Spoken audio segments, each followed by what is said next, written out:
it's me, Sean Capri. I'm in my car, and you're listening to the most horse-powerful podcast on the internet. It's the Xbox Drive. I'm on a Skype call with my friend Ryan Turford, the man on the moose, and on our journey today, Phil Spencer said some stuff on Kinda Funny, and Battlefield 2042 is getting crossplay, and Nickelodeon's doing a thing like Smash, so let's jump on into the Xbox Drive. Oh, one breath.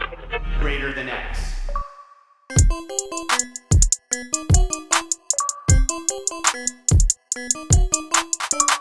Hello, Sean Capri. Ryan Turford, I feel so good today, man. I don't know what it is. There's something in the air. I think we're going to have a great show. How are you, my friend? I'm doing well. You know, the sun's shining. The weather's starting to become warmer again, so I'm kind of dreading going outside anytime soon. But, you know, other than that, as a things true are good. nerd would say, spoken like a true dork. Absolutely. But we're going to not talk about weather anymore, Sean, because we got a packed show. So let's just dive right into that. So, of course, we got a packed cleaning in the garage segment because a lot of stuff happened this week, Sean. But first things first, as always, if you like what we do and you want to support the show, of course, you can support us as always by subscribing to us right here on YouTube, youtube.com/the Xbox Drive. However, quick hint, that might be changing soon. Maybe some updates. Maybe by the next time you listen to this, that might be different. So just look out for that on YouTube. Either way, you can go find that now by the time you're listening to this. Also, you can subscribe to us on your podcast feed of choice. We're on Apple Podcasts, Google Play, Spotify, all the podcast services around the globe. You can go sign up for us there. Also, if you leave us a 5-star review on Apple Podcasts, we will read it on the show, usually during the segment, but we don't have any to read today, so just wanted to throw that out there as well. Also, if you have some bucks to toss and you'd like to support us that way as well, patreon.com/Yumi Capri is where you do that. You get early access to this and all of our shows, as well as some exclusive content over there. So throw it a little tip in the old tip jar, patreon.com/Yumi Capri. Now, second thing on the docket, Sean, this was actually really exciting yesterday. You got a little package in the mail from our friends at Xbox Canada. Tell me about that. Space Jam is happening, my dude. Holy crap. We are so fortunate to have such tremendous support. And I also want to point out that this happens because the community, you guys are just so well engaged with the show, and there's just an amazing thing happening here. So Xbox and Warner Brothers Canada were very generous to send us a little promo package for Space Jam to get us all hyped up about this movie with LeBron James, and they gave us many of you have seen the picture. Check out on Twitter, twitter.com/Sean Capri. And they sent 3 controllers, a Toon Squad, a Goon Squad, and then sort of like this neat little design. And Ryan, this is very exciting for them to send this to us. But number one, I feel like it might be a little, I don't know, not natural for me to keep all of these things. I feel very fortunate that they send us this stuff. So I am going to keep one of the controllers. You're going to get one of the controllers. And that means we have a third one that maybe we'll just give away. What do you think about that? We might do something like that. And we might also have maybe some Game Pass codes to throw in with that as well. Maybe some Game Pass codes. Maybe there's some stuff that we're all hinting towards, a big culmination of stuff. But yeah, definitely wanted to say shout out to Xbox Canada and Warner Brothers and Space Jam on that. To send that over is so exciting. But we want to share the wealth on this one. We're going to be giving one of those controllers away, so people should definitely check a look on that in the future. Yeah, for sure. And again, huge thank you to Xbox Canada for being an awesome partner to kind of work with through a lot of stuff. Yeah. So our partnership continues to grow with Xbox Canada. And I know they listen to the show sometimes, so we want to, of course, thank them here. Also, Sean, we have a fender bender. This is the second time we've done one. It's been a long while since we've had a fender bender. Of course, this is a section where, you know, if we got something wrong and you guys tell us that we got it wrong on a previous podcast, this is where we bring it up. Of course, it's all there. We talked about it on the last podcast. It was basically the little music video that Xbox put together for Xbox, like all for one service. Well, obviously, I made a bit of a mistake on the last episode because for whatever reason or another, it was stuck in my brain that I thought it was Boyz II Men that did I Swear back in the 90s. But in fact, it was the group All For One, which actually did this song as well. So I was completely wrong about that. I'm sorry. I didn't mean to offend the members of All For One. It just lapse of judgment. It's me being an old man. And again, the names are kind of similar too. So, I mean, you can't blame me too much for it. They both have numbers in them. They both have numbers in them. Yeah. Well, it's not only that, but it's like name, number, and then name. So it's like literally, it's like almost like alliteration in my brain. It's almost the same number of characters in there as well. Very, very similar, Ryan. Here's the other thing too that I wanted to point this out. Why I always enjoy a good fender bender. It's really fun. Is there's shame and eggs on faces and all that kind of stuff. But here's the thing: when you podcast with somebody like Ryan Turford, and Ryan Turford says something very matter of factly, it's like, you're probably right. Like, you're very knowledgeable about stuff. So when you said that, I'm like, I guess you're probably right. Like, I don't know what I was thinking, that it was All for One. I listened back to the tape, and I said it. We almost said it at the same time. I said All for One. I think you said Boys to Men, and I heard you say Boys to Men, and I just kind of kept going with that, even though I was pretty sure it was All for One. But so you're making a big apology here, probably out of nothing, because I went along with it, even though I second guessed myself, and maybe I shouldn't do that so often. You say this, Sean, but I got this wrong. Who knows what else I've gotten wrong in the past? Well, before. The population of Japan, there's been a couple of things that have been like not even close. I was just going to say, when it comes to non-gaming stuff, my knowledge is not as crystal clear as I might make it seem. But when it comes to games, I feel pretty confident when I say something, it's usually correct. That's true. We'll leave it at that, because, Sean, we got to grab our 8 tracks, pop them in. It's time for the playlist, and very light playlist this week, because it mostly is stuff we've been talked about before. But Sean, talk to me about Scarlet Nexus. Still on your list? Still on my list. Yeah, playing this. I'm still going on this. It doesn't feel like, this is maybe more interesting than me playing the game itself. It's just like when you podcast and you're like, I've been playing the same game for like 3 weeks. It's like, isn't that what more normal people do? Like, isn't that like just like the general pace of like how people play games? And I don't know, like there's not a lot actually on Xbox that's like really calling my name right now, which I'm grateful for, because I spent the $80 on this game and want to get my money's worth and actually play through it. I don't know though, Ryan, if I'm going to play through the other character, Yuito. I don't know if I'm going to play through that arc, although that might upset a couple purists out there. I know Jace is out there screaming at me right now, going like, "What? That's not the entire experience. You don't actually beat the game, technically. Maybe when you play with just one character. What are your thoughts on that? Like, do I have to play the other side of this story? Do you think? I mean, and again, I haven't done any research into the other side of it, so I don't actually know. But I would say that, in theory, you're missing out on some stuff, but if you're content with just experiencing the one pass, then at that point, it doesn't really matter. Because if you're content and happy, then why does it matter what other people think about it, Sean? Like, that's just how I look at it. The two characters have like a pretty integral, like they impact each other significantly throughout this story, and I'm really enjoying that. So as I'm going through it, I think at first I was like, I could just play through one and like whatever. But I think that I think it's designed to be played both characters.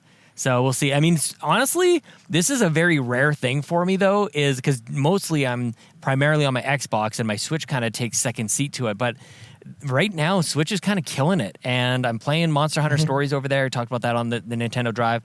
And on Friday, Skyward Sword HD comes out. So I think I'll be jumping into some Zelda over there. So yeah, just lots of video games, really. And then the other thing too that I want to call out is I'm really focusing on health. So I'm not actually streaming on Thursdays, Fridays, and Saturdays right now, which means I've not replaced not streaming with just sitting on the couch playing video games. I'm actually like trying to be active and all of those things. So yeah, definitely just kind of a bit of a shift in priority a little bit these days. Yeah, and hopefully actually, that's okay for the listeners, I think it should be okay, Sean. And as for me, I'm in a similar boat where, like, we talked about it on the Yumi and Capri podcast, which is, of course, exclusive to our Patreon. If you want to listen to that, go listen to it there. I talked about it where my life balance has been out of whack too, but mostly just landed in just games. So I've been trying to experience stuff outside of games. So when it comes to what I played this week, I put Scarlet Nexus down this week because, one, I played a lot of stuff this week, but mostly Final Fantasy XIV has had a huge resurgence this week. Nice. Now, this is mostly thanks to a popular WoW streamer by the name of Asmongold, who has really been getting a lot of people to jump into Final Fantasy XIV for the first time. Oh, really? And to the point where, like, the game sold out digitally, Sean. How is that? I saw you say that. Well, that doesn't make any sense. And I might even ask the people at McDonald's if they understand this at all, Ryan. I might ask them if they have a feeling. Hi there. Can I just get 2 large Diet Cokes, please? 2 large Diet Cokes? Yep. That's all. Thank you. Next window. Thank you. Brian, she did not know about Final Fantasy. She did not. I could just tell. Yeah. So what ended up happening was the Square Enix store was selling the game to people, and essentially they ran out of game keys because so many people were buying it. Yeah, because the thing is about Asmongold, for people who don't know, he had like 200,000 plus people watching his stream that were then going to go buy the game to go play with him on stream and go basically follow him around and stuff like that. So it was just this crazy explosion. But more so, how this relates to me is that people have been reaching out to me and asking, hey, do you want to play? Thank you.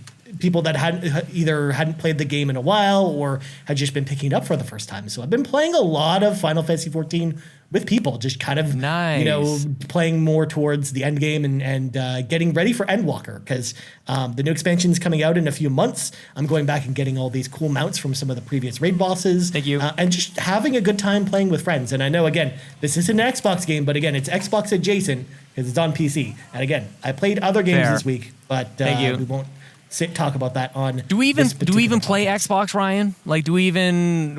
I'm sitting here talking about Switch. You're talking about PlayStation. Like, do we even play Xbox? We did get a comment about that this week, Sean, asking from us a if troll. we actually They don't even play follow Xbox. us. So here's the thing. And this is something we've talked about on the show in the past, but also on other shows as well, is that we don't feel like we need to, go and play a game specific on Xbox to talk about on the show, or we don't want to force ourselves to do that, because then you're not really getting our natural reactions to stuff, or it feels more forced. Like, again, I put Scarlet Nexus down a little bit, but the main reason why, because I talked about this before on a previous episode, I'm playing that game on PlayStation because it was financially beneficial for me to do so, because it was $10 cheaper to buy it on the PlayStation Network because I live in Ontario because of tax breaks versus buying it on Xbox. So like, do I feel like I have to buy it on Xbox to play it on Xbox to talk about it specifically on an Xbox show?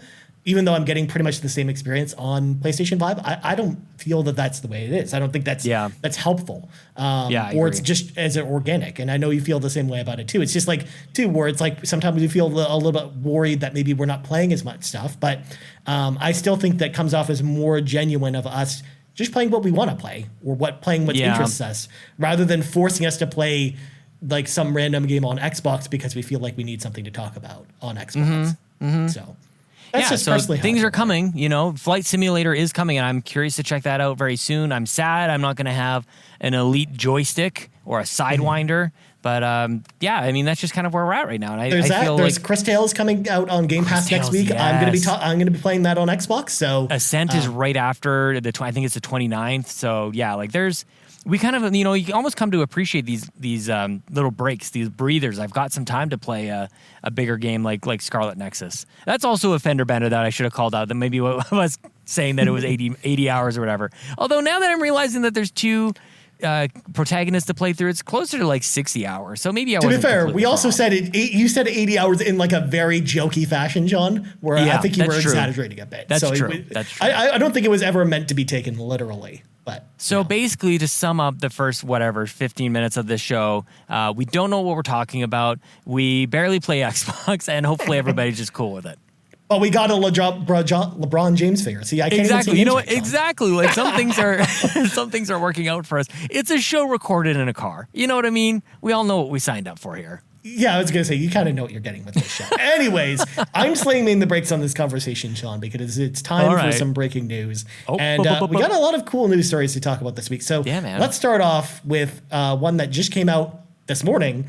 EA actually confirmed in a Battlefield 2142 news blog that the game will have full crossplay across all platforms, including PC. However, console players can obviously opt out of playing with PC players, and vice versa. So you'll still be matched up against PlayStation users or people on Xbox One against Series X players, but you don't have to play against PC players with keyboards if you don't want to. So I thought this is actually pretty good news, especially because Battlefield 2142, of course, is a multiplayer only game. So you will need it's going to be good for the server population to be fully cross-play across all the consoles from day one. I think that's actually a really good move for the game. It's critical. This was necessary. Like, this wasn't just like nice to have. This is absolutely like mission critical for this game to have cross-play. Like, I don't know if there's any other way around it, Ryan. Yeah, exactly. Like we've seen it with like a lot of other games out there as well, and I think it's it definitely helps this type of game really grow its audience. And especially if we end up picking this game up, we can play with our friends. Like we can play with Mr. Badbit, who's going to be playing on PlayStation. And we don't have to worry about it. We don't have to worry about us all buying it on one platform and kind of coordinating it. So yeah, I think it's an awesome move for EA to do this, and definitely a step in the right direction for Battlefield 2142. And as well, they answered a bunch of other questions about the game as well. Again, I left a link to it in the show notes if you want to go read more about it. But this was definitely the most interesting piece of information that came from that little FAQ. All right. Next up, speaking of FAQs, Phil Spencer was on the Kinda Funny Gamescast this week. I didn't actually check out the episode. Did you actually watch the episode with Phil on it, Sean? No, I just saw some of these articles pop up with some of the specific things that he did kind of mention. So no, I'll be speaking mostly just like some of the pull quotes from the articles for sure. Absolutely. So first of two things that we kind of wanted to highlight here is seeing old games succeed on Game Pass could help greenlight reboots. So obviously we get a lot of games on Game Pass that are maybe older releases that have been out for a couple of years. And if they see a resurgence on Game Pass, then that might actually inspire, according to Phil, inspire them to actually revisit some of these IPs. And we started to see this a little bit from some third-party publishers. So it's really cool to kind of have Phil come out in the open and talk about this so openly, because I think that's the good move. It definitely shows that if we want to really support an IP and maybe have it maybe come back, we should play it on Game Pass or play it more often. And regardless of how we do it, as long as we play it on Xbox in some capacity, the message will be sent to the Microsoft brass that this is something we want. But what did you think about this, Sean? Yeah, this is it's interesting how open he is about like leveraging the data, like just being able to talk very openly that they see what we're playing. You know what I mean? Like it's a very open and honest conversation that happens. And so yeah, I feel like that's kind of obvious, but for him to just come out and say like, we know what you're all playing is interesting to me. And then the other thing too is that I don't think that Xbox does like this thing where they just kind of hope that because the games are available on Game Pass or however they're available, that people will go out and just kind of find them on their own. I do think that they are guiding us towards things that they're maybe testing out a little bit. Things like FPS boost and things like that push us back to some older games in a highlighted way, or even the games that just like launch into Game Pass. It's a way for them to have a focused and attention to the games that they want to see. Like, does this land? Rather than, what are there, like almost like 150 games on Game Pass? They don't just go like, they don't just hope that we go find those games. Do you know what I'm saying? Yeah. Like, if that makes any sense. It seems like it's a fully robust strategy for them to give us something to see if we latch onto, and if we do, then they're watching that very closely, rather than just like, I don't know, they are going the extra mile on that, where I feel like even with like what EA does with Switch is kind of like, well, we'll test the market to see if Nintendo Switch fans want EA games on their system, and by doing that, we'll give them like last gen FIFA games. Like it's not a good test, and I do feel like Xbox's strategy is pretty wide open. Like it's pretty clear to me what they're doing, and so for him to say this closes the loop for me on what exactly, like why they do it and then what they get out of it. Yeah, exactly. And especially too, I think the studio I've seen this happen with the most that's really influenced things is Sega with Yakuza in particular, where it's like, that's a series that's done really well on Game Pass from what we've heard. And I mean, it's easy to see the proof in the pudding. They wouldn't have brought all those games, Sean, to Game Pass or to Xbox if they didn't, let alone launching Yakuza Like a Dragon in North America on Xbox first, if they didn't see some kind of increased numbers because of Game Pass, or some reason to do so because people are going back and checking out these games. So it's all about like the sustainability that's provided by Game Pass. Like the fact that they can just rely on however many 20 some odd million people who are paying monthly or whatever that revenue line is, they just go like, we can count on that. And I don't know, like in business, you just can't understate how powerful that is to just know that dollars are coming in, rather than, I mean, we've got a console selling, so hopefully we sell a bunch of those, and we've got a game coming out, and hopefully that happens. Like, you'd hope that your projections are going to be close to what ends up happening, but there is something beyond that happens with recurring revenue, like subscriptions with Game Pass. So that's ultimately what we're seeing here. It's really, really interesting to watch that kind of stuff. For sure. All right. And then the second point that we want to highlight as well, and this is something that a lot of outlets actually picked up on, is Phil actually was talking about the idea of maybe the Xbox controller actually getting a bit of an overhaul in the future. Yeah. He also, because he was asked specifically about the controller itself, because it didn't really change between generations. I know a lot of people were pretty critical about that.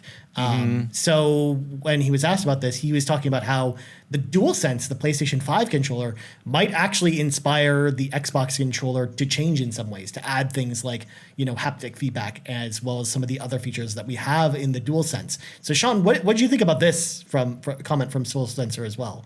Again, what an actual human being, like talking and being aware of the fact that there's a competing console out there, that people are talking about some of its great features, and just acknowledging that they're aware of it. Like, of course they are. Like, how can you not be? So yeah, it's kind of nice just to hear him speak like a normal person on this front. I've never held a DualShock 5 though. Like, so I actually don't know if that's something that I actually want. It's hard to know. Like, I feel like even a year out, as we're approaching the year anniversary quickly on some of these consoles, it'll be interesting to see if that hype continues. So I actually kind of hope that they take a bit of a pause on this and just to really evaluate, is this something that is actually needed? But what I get a sense from is that enough people are talking about these amazing features from the DualShock that maybe perception becomes reality. That the perception is PlayStation really did move the needle with this enhanced controller, and that Xbox is behind. It seems like that's been a big motive for Phil. It's just like he doesn't want to be left behind on power, and probably not on features as well. So I imagine they're taking it very seriously. And Ryan, I'll put a prediction out here, and I'll let you let me know what you think about this. Like, I think if they are going to have any sort of revolution to the controller, that it'll actually be on the mid-generation enhancement or upgrade, or even a slim version of the Series X. That's when we would see that kind of come to pass. I don't imagine it would be separate, because I also think that they have to consider where this all fits in with their Elite controllers. Like, I don't think that they would get away with making that an exclusive feature to an Elite, where PlayStation that's bundled with the controller that comes with the console. You know what I mean? Yeah, actually, I'm in agreement with you. Not so much on the Elite point, but the fact that it would be weird to do something like this very soon, like within the next year or so. Right. Because essentially it would be almost like what happened with, I don't know if you remember what happened with the PlayStation 3, with the DualShock 3, and then the original controller, I can't remember what it was called, where essentially didn't have any rumble. And that was something they kind of added a year into the PlayStation 3's lifespan, which made a lot of people mad, because the controllers you bought with your PlayStation 3 were essentially inferior to these new ones that were coming out. And I think that you'd run into maybe the same level of feel bad with if they, let's say in a year or so, they added this brand new normal controller that was meant to replace the stock controller that comes with the console, your day one console, with at the same price point with a bunch of new features. Like, I don't think it would work out so well. That's why, I agree with you that they'll probably save this type of revision for the mid generation relaunch, or maybe they make them exclusive features in something like the Elite. But if they do that, I would be worried that maybe not enough developers would take advantage of them. And then the features would just become kind of pointless anyways, and not be Well, that's used. just it. They can't do Elite. They definitely can't do Elite. And the other, I'm trying to remember with the 1S, do you remember? I'm pretty sure that's when we got an updated controller with Bluetooth support and the headphone jack and everything like that. It was the 1S. So that's where that precedent comes from. Yeah. So I would imagine something similar if they're going to make sweeping design changes to the controller. Again, I don't imagine they change the form factor. It might just be like the DualSense, where you've got haptic feedback in the controller itself, and you've got adaptive triggers. Even though, again, you've got rumble motors in the triggers already, but they don't work the same way as the triggers on the DualSense do. So there you go. Those are some of the topics we found interesting from the Kinda Funny Gamescast that we saw got spun up from other articles. Again, this video I think just came out yesterday, and neither of us had a chance to watch it yet. So we didn't know if there was anything else interesting said. But if anything else comes out between now and next week, we'll talk about it on next week's show. For sure. All right. Next up, Dark Souls 3 got an interesting update this week, Sean, because it got FPS boost support to 60 frames per second at 900p, bringing it up to kind of the standard that we saw on the PlayStation 4 version of Dark Souls. Because when the PlayStation 4 Pro came out, Dark Souls 3 got a 60 FPS patch, but it runs at 1080p, but it doesn't run very well. It doesn't actually run at a locked 60. It's really? kind of all over the place. Whereas if you played an FPS boost either on Series S or Series X, because Digital Foundry actually did this as part of their podcast earlier this week. They ran the numbers on it. Digital Foundry has a podcast? What? They do. They have a weekly podcast. It goes up every Monday. I need to subscribe to this. That's awesome. Yeah, I don't know if it's on podcast services, but they do it on YouTube. I know that's usually where I watch it. So they talked about this there, where essentially it runs at 980p, which is what it ran at before. So there's not really any change in resolution, but the frame rate is just locked 60 on Series X, and it dips a little bit on Series S, but it's like a couple of frames. So it's not actually a huge deal. So you probably won't notice it while it's in motion. So I think this is an awesome move, because Dark Souls 3, I don't know, because I don't think you played Dark Souls 3. I played it on Xbox. I have it. Yeah, I have it on Xbox. Yeah. Yep. Okay. It was really rough on Xbox. Like it was hard to play at 30 FPS at a lower resolution. So I think this is an awesome move. Again, it still looks not as great, because again, there's also some weird anti-aliasing in the video, like the video playback of the game. Yeah. But I mean, it's Dark Souls 3. It's definitely, if you have it and you want to go back to Dark Souls 3, it's probably the best way to play it on console now is on Xbox. But there you go. All right. Next up, Atlas kind of dropped a bombshell the other night and got me and the Persona faithful very excited. So, of course, they announced earlier this year that they were going to make a whole hullabaloo out of Persona's 25th anniversary, which happens to be this September. So it's only a couple months away. And we finally learned when we're going to learn about all these announcements. So they launched a new website to celebrate the 25th anniversary of Persona, and have announced 7 new Persona projects will be announced between September 2021 and autumn 2022.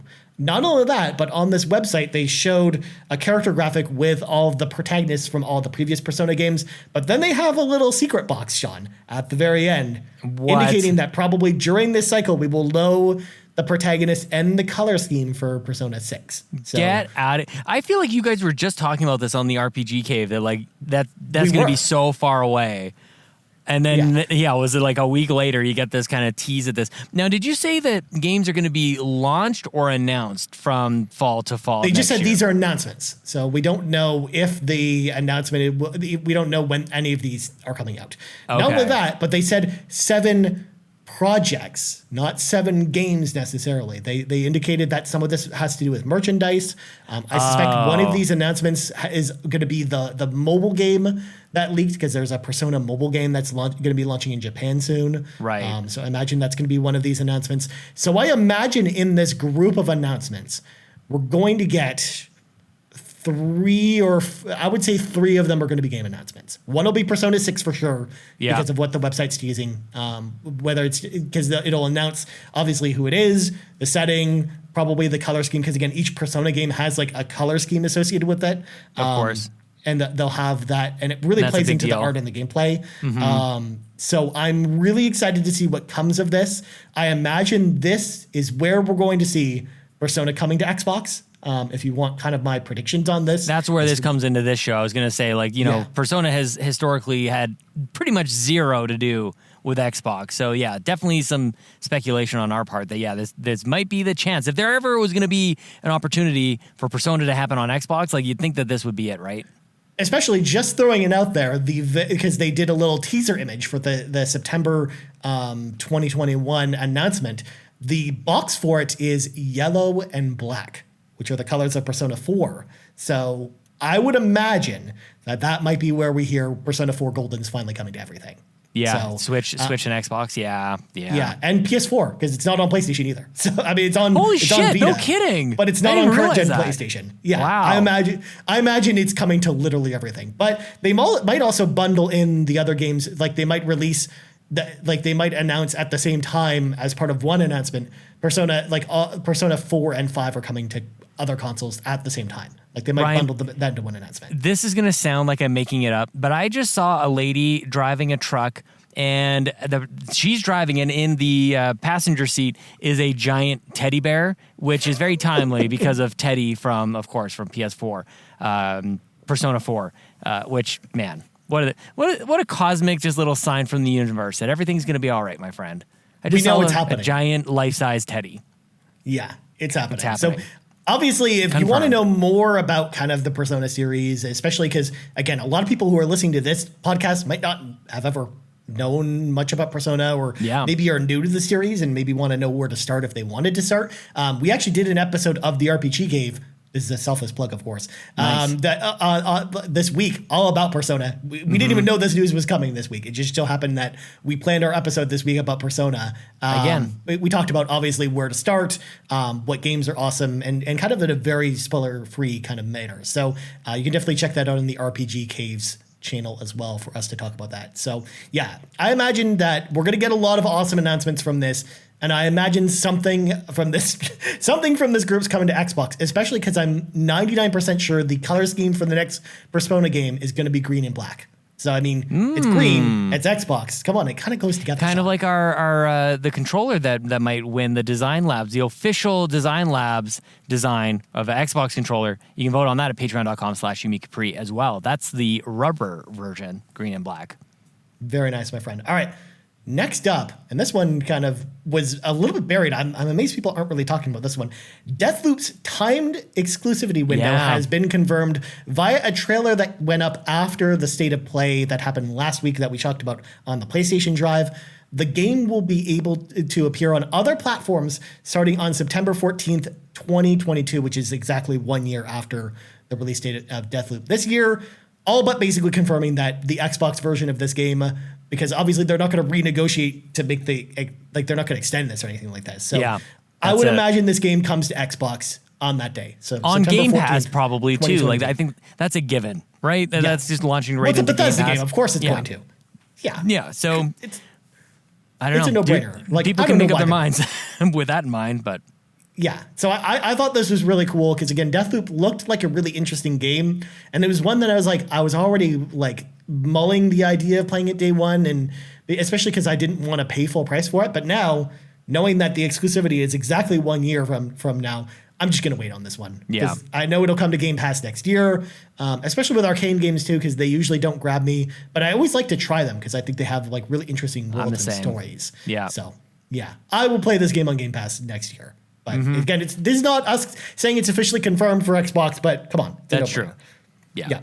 And last news story, Nickelodeon All-Stars Brawl was announced. It's a Super Smash Brothers-like fighting game featuring characters across the Nickelodeon universes, coming to Xbox One and Series X and S sometime this fall. And they confirmed some of the characters from it. Like there's some characters from SpongeBob, Ren and Stimpy, Teenage Mutant Ninja Turtles. Hey, dude, Arnold. Powdered Toast Man is in this game. That's amazing. It's true. I mean, I imagine you're probably going to also be able to play as Ren and Stimpy as well. But Powdered Toast Man, Powdered Toast Man is a callback, dude. Holy crap, that got me excited. I thought it was a joke. So you can finally learn who will win in a fight: Patrick Starfish, Powdered Toast Man, Leonardo, or the kid from Hey Arnold. Arnold, I guess. Yeah. There you go. Or some of the Rugrats, like you got Reptar as one of the characters. You've got some of the Wild Thornberries characters in it. They're going to be kind of rolling out a character roster going into this fall. However, the one thing I want to preface here, because we're sounding a little hyped about this, but I will preface that this is being made by the same team that did the terrible Nickelodeon kart games. That I think the last one that came out was like got a Metascore below 50. So, oh no, they have not really been known for quality in the past. Yeah. Not only that, but there's also that being published by the company that did that G.I. Joe game that came out last year that everyone also hated. Yikes. So, I don't know. Set about your this expectations one. appropriately. Exactly. Like this might be a 6 out of 10, but it might be a fun 6 out of 10. Might be you fun. Never know. Well, and there's also Brawlhalla as well, which I'm fairly certain is a free-to-play game, and the Ninja Turtles are either headed over there, they just launched into there. I think there was an announcement recently on that front. So, yeah, I mean it's a very Smash-like game as well. But Sean, in Brawlhalla, you can't play as Danny Phantom. So I guess not. You know, that's a real detriment to that game. I mean, what happens if they bring Rocco from Rocco's Modern Life into this game, like Sean? Like how? Like then the excitement's going. It could through be the anything, roof. Ryan. It could literally be anything. There's so many Nickelodeon characters from throughout the years. They could even bring iCarly into this game, Sean. Think about that. I don't even like know what a that real is. life person. iCarly was kind of like Hannah Montana, where it was like about a musician. Yeah, but it'd be it would be funny having like a real life person going up against all these like weird like cartoon characters and stuff. So good on Nickelodeon, just going for it. You know, bringing back the trashy licensed game. Let's do it, man. Yeah, for sure. I mean, the hilarious thing too, before we go to the carpool, is that THQ Nordic a while ago negotiated for the Nickelodeon license, and they've had it for a while, and that's why they released like SpongeBob's Battle for Bikini Bottom, that reboot of that game, but they haven't done anything else with it, and they're instead Nickelodeon's doing all this stuff with this publisher and developer that don't really do license games. What a shame, Nordic Ryan. has a license and is sitting right there, Sean, a license ripe with opportunity. Studios. It's basically what EA did with Star Wars, just squandered opportunity. Yeah, for sure. So there you go. That's that. I don't think it's a ripe license for games. It's pretty much performing exactly as I would have expected it to so far, Ryan. Pretty much. Just to clear my sarcasm.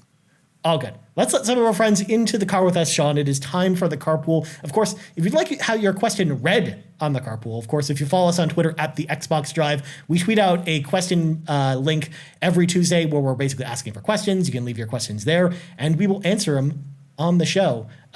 Most of the questions that we got this week, Sean, were either GIFs reacting to my Evangelion GIF that I used for the questions post, or this one from Dannoh. Because Dannoh 12 on Twitter asked, what beverage of choice would you be stacking in your Xbox mini fridges with? Because obviously we know the Xbox mini fridge is coming soon, Sean. The hype is unreal for it. We've already got an Xbox and Chill hashtag associated with the fridge. What do you put in your Xbox mini fridge, Sean? It's gotta be Diet Pepsi, right? Of course. I feel like I'm kind of boring on this front because I'm really trying to be healthy about it. And what I want to say is like the Rock's energy drinks, which actually I kind of want to try that out. Have you seen that? Like it's like Zao or something like that. Like I don't know if it's actually healthy or if it's like not. It has 50% less poison than normal energy drinks. But that is kind of like one of the things that jumps out at me because also I think the Rock had I think they launched that energy drink with a mini fridge of their own. So that's maybe why I think about that right off the top, man. What about you? Yeah, for me, honestly, here's the thing. I don't drink a ton of pop or anything like that, or like a ton of cold canned beverages. So I mean, it would mostly just be like the even more boring choice of like bottles of water and maybe some orange juice or something. But for the most part, it would not be like, I wouldn't be one of those cool kids stocking it with, Mountain Dew or Dr. Pepper energy drinks or something like that. Good. So good. But yeah, like all the, that's, now that you think about it, like, I mean, we go through a ton of Diet Pepsi. It's not really a surprise to anybody, but we have a mini fridge in the basement. It is currently filled with Diet Pepsi. So I would just now have one closer to my Xbox, I imagine. So I like this. I don't know about you, but this is a no-brainer. I'm still getting it, even though it doesn't sound like I'm going to be putting a lot in it. But I would like to have. I definitely want to check out this energy drink. I'm going to put the call out. If anybody has tried that thing, what they think about it. Does it have as much poison? Is my big question on it. Yeah. So clearly, Sean, the default choice for both of us is clearly Canadian. That's what we're putting in. Yes, ginger ale, definitely. Exactly. All right. So, Sean, no, that's Canada Dry. That's Canada Dry. That's Canada Dry. Clearly, Canadian was like the clear. That's like water. It's like sparkled water. Yeah, flavored. Yeah. Yeah. Or that's orbs. Good stuff. We're gonna put some orbs in there, Sean. Orbs. Do you remember orbs from the early 2000s? God, choking hazard like crazy, dude. No, thank you. Oh my God. All right, Sean. Before we go, Sean Plugs Go. Oh, is that the end? That's it? That's the end. Oh, okay. It's over. Well, you can find me on Twitter at Sean Capri, Sean like Connor. I'm just sad it's over. I mean, yeah, I still got a ways to go before I actually get back home here.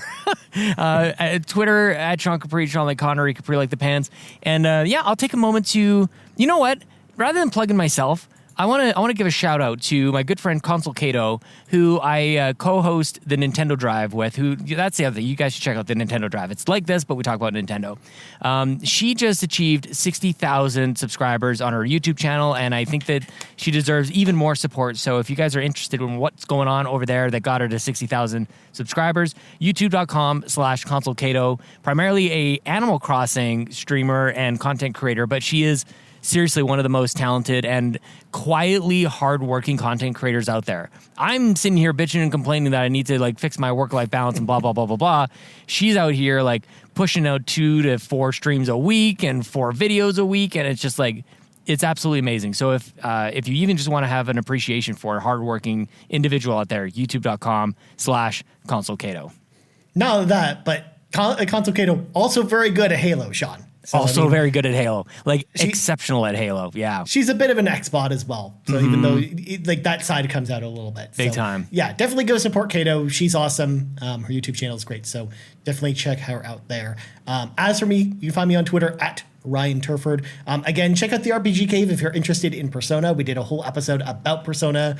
So if you want to learn more about that, you can go check us out on the RPG Cave. Also on the PlayStation Drive, we had like kind of a big episode last week because we had the State of Play come out last week. So we did like kind of a supersized episode for last week's at the show. So you can definitely check that out on the PlayStation Drive feed as well. So because we've been rolling with a lot of shows, Sean. So I wanted to make sure to plug them here. Nice. Also, you can find us on Twitter at the Xbox Drive. We have some cool stuff coming out soon on the Xbox Drive Twitter account. So you're going to want to make sure you're following us there as well for some more information about that. As well, you can find us on podcast feeds around the globe as well as youtube.com/the Xbox Drive. So for Sean Capri, I'm Ryan Turford. This has been episode 198 of the Xbox Drive. What? Only 2 more episodes before 200. And we out. Ball. I'm not gonna lie to you guys. Brian's been counting down the episodes until 200, and we probably could have planned something this whole time to get like a really cool guest, but we haven't. So we'll see what happens at 200. Ball. The Xbox Drive is fueled by patrons at patreon.com/YumiCapri. And from the bottom of my heart, I am so grateful to the nearly 70 patrons who support us each and every month. With special thanks to our Capremium producers, Dallas Ford, Lee Navarro, the fearless leader of the Phoenix Overdrive Extra Life team, and Jonathan Brown, the man behind the music on the Xbox Drive and the Nintendo Drive. You can support Jonathan Brown at youtube.com/GamingPurpleMonkey. Our platinum producers, Robbie Bobby Miller and Trucker Sloth, and all of our gold members, Argo, Benji Kong, Brendan Myers, Dallas Robbins, Dannoh, Emily O'Kelly, Foolish Fuji, Heather Boney, James Johnson, Dr. Doom, Joel Brooks, Jose Jimenez, Mac Time, Marcus O'Neill, Mr. and Mrs. Nasty Boots, RJ Kern, Skinny Matt, and Xavier Reyes. If you'd like to support this show, go to patreon.com/YumiCapri and choose the Patreon tier that works for you.